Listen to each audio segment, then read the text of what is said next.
ఓం శుభంకర్యే నమః.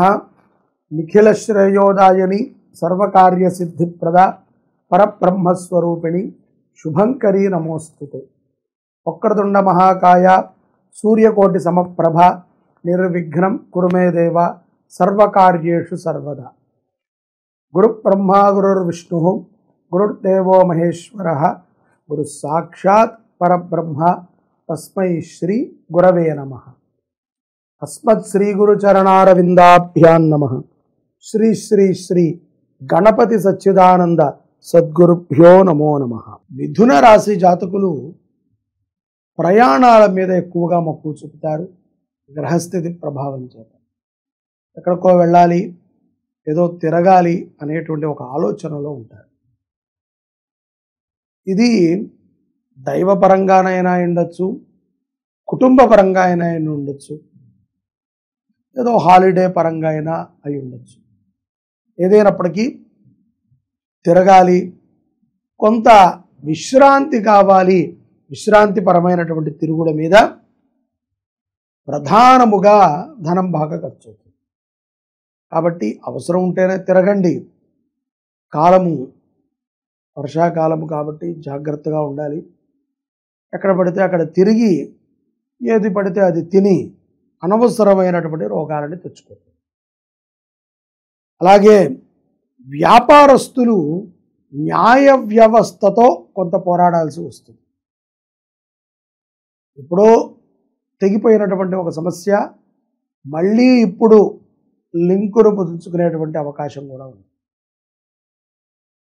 ఏదో తెలియక జ్ఞానముతోనో అజ్ఞానముతోనో చేసినటువంటి ఒక తప్పు మనిషిని కృంచి వేస్తూ ఉంటుంది. మనము చాలా సందర్భాలలో చాలామందితో అనవసరంగా కూడా అబద్ధాన్ని చెప్తూ ఉంటాం. అవసరమే ఉండదు. ఎక్కడున్నారు అంటే ఏదో మాట చెప్పటం, ఏంటండి అంటే ఇంకోటి ఏదో చెప్పటం. ఇలాగ మనకి మానవాళికి చాలా అలవాటైపోయింది అబద్ధం అనేటువంటి. నిత్య జీవితంలో అదొక భాగం అయిపోయింది. ధర్మంగా నీతిగా మాట్లాడితే వాళ్ళు ఏడుస్తారని ఇట్లా అనుకుని ఇట్లా చెప్పారండి అని ఎంతోమంది చెప్తూ ఉంటారు. సహజంగా న్యాయ వ్యవస్థలో కానీ, వైద్యుల దగ్గర కానీ, గురువుల దగ్గర కానీ అబద్ధాన్ని ఆడటం అంటే వారు గ్రహించలేకపోవటం కాదు. నీలాంటి మూర్ఖుడితో మాట్లాడి ఆ అబద్ధాన్ని నిజం చేయకూడదు అని వాళ్ళు అక్కడితో ఆపేస్తారు. అంతే తప్ప ఎవరికీ తెలియక కాదు. సమస్య నీకు తెంచుకోవాలని లేదు కాబట్టి నువ్వు అబద్ధాన్ని ఆడుతున్నావు అనే విషయాన్ని గ్రహించి గురువులైనా, వైద్యులైనా, న్యాయ వ్యవస్థ అయినా, ధర్మరక్షకులైనా వదిలేస్తారు. అలా వదిలి వదిలి వదిలి మనం అనేక అబద్ధాలకి మనము ప్రాధాన్యతనిస్తూ, ముఖ్యంగా అబద్ధాలని ఆడకండి.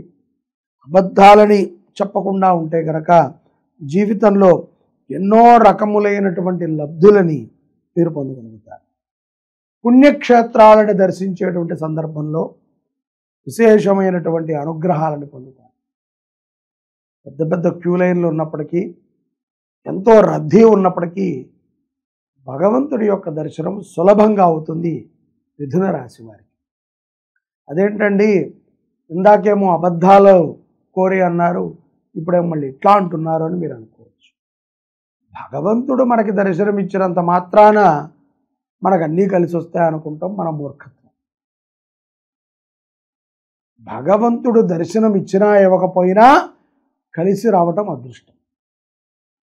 కాబట్టి దైవ దర్శనం జరిగింది కాబట్టి మనం అదృష్టవంతులం అనుకోకూడదు. కష్టపడకుండా దైవ దర్శనం జరిగింది అంటే ఇందాక మీకు చెప్పినటువంటి ఉదాహరణ. ఇతను ఎక్కువసేపు ఉంటే అందరినీ చెడగొడతాడని పరమాత్మ తొందరగా దర్శనం చేయించి కూడా పంపించవచ్చు.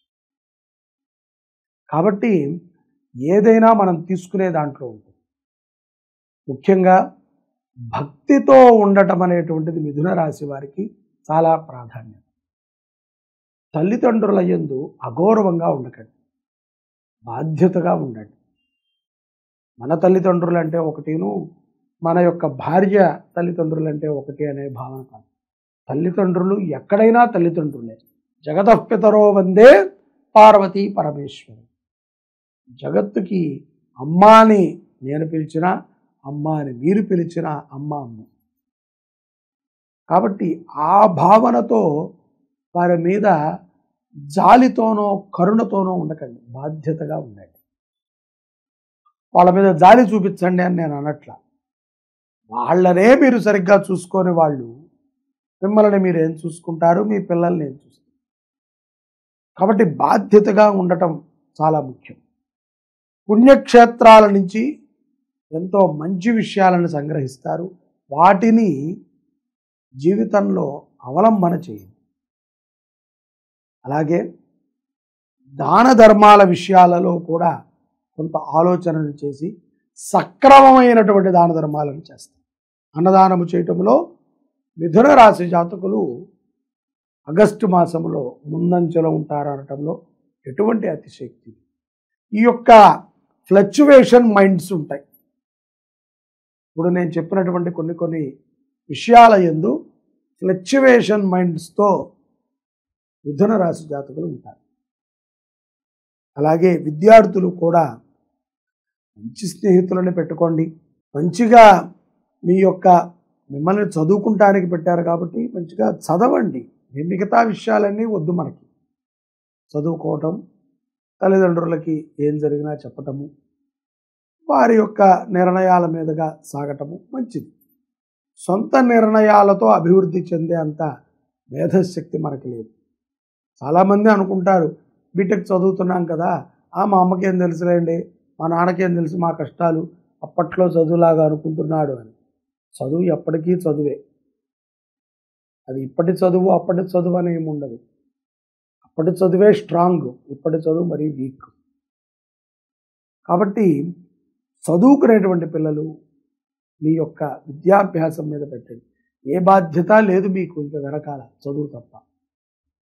సంపాదించుకోవాలి, తల్లిదండ్రుల్ని చూడాలి, చెల్లెలకి చదవాలి, చదివించుకోవాలి, అక్కకి మ్యారేజ్ చేయాలి, ఇటువంటి సినిమా కష్టాలు మనకి లేవు. చక్కగా చదువుకోవాల్సిన సమయంలో మీ యొక్క బుద్ధినంతా కూడా కేంద్రీకృతం చేసి అనవసరమైనటువంటి వ్యాపకాలను చేయకుండా చక్కగా చదువుకోండి. మంచి భవిష్యత్తుని సాధించగలుగుతారు విద్యార్థులు.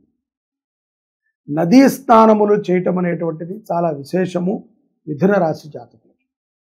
అలాగే నదీ తీరముల యందు యజ్ఞయాగాదులను చేయించటం కూడా చాలా మంచి ఫలితాలను మీకు ఇస్తుంది. అన్నదానము చేయండి. పౌర్ణమి తరువాత ఆర్థికముగా చాలా పుంజుకుంటారు. వదిలేసుకున్నటువంటి కొన్ని ధనాలు వస్తాయి. అలాగే ఇంట్లోంచి వెళ్ళిపోయినటువంటి ఒక వ్యక్తి తాహసపడతాడు మిథున రాశి వారు. అది ఎంతో ఆనందాన్ని చేకూరుస్తుంది. పారిపోయారంటూ ఉంటారు కదా, చిన్నప్పుడు తప్పిపోయాడండి, లేకపోతే 3 సంవత్సరాల కిందట ఎక్కడికో వెళ్ళిపోయాడు, మళ్ళీ ఇప్పుడు వచ్చాడు. అటువంటి సందర్భాలు పౌర్ణమి తరువాత మిథున రాశి జాతకులలో గోచరిస్తుంది. అలాగే అన్నదానము చేయటం ద్వారా ఎంతో ప్రశాంతతని పొందుతారు. ముఖ్యంగా మిథున రాశి జాతకులు సంవత్సర కాలమైనా సరే మీ నక్షత్రము రోజున అన్నదానము చేయండి. అన్నదానము నక్షత్రము రోజున చేస్తే చాలా విశేషమైనటువంటి పుణ్యం. అన్నదానము నక్షత్రము ఉన్నటువంటి రోజున అన్నదానం చేయడం ద్వారా ఎంతో విశేషమైనటువంటి ఫలితాలని మిథున రాశి జాతకులు పొందగలుగుతారు. సర్వే జనాః సుఖినో భవంతు. శ్రీ శుభంకర్యై నమః.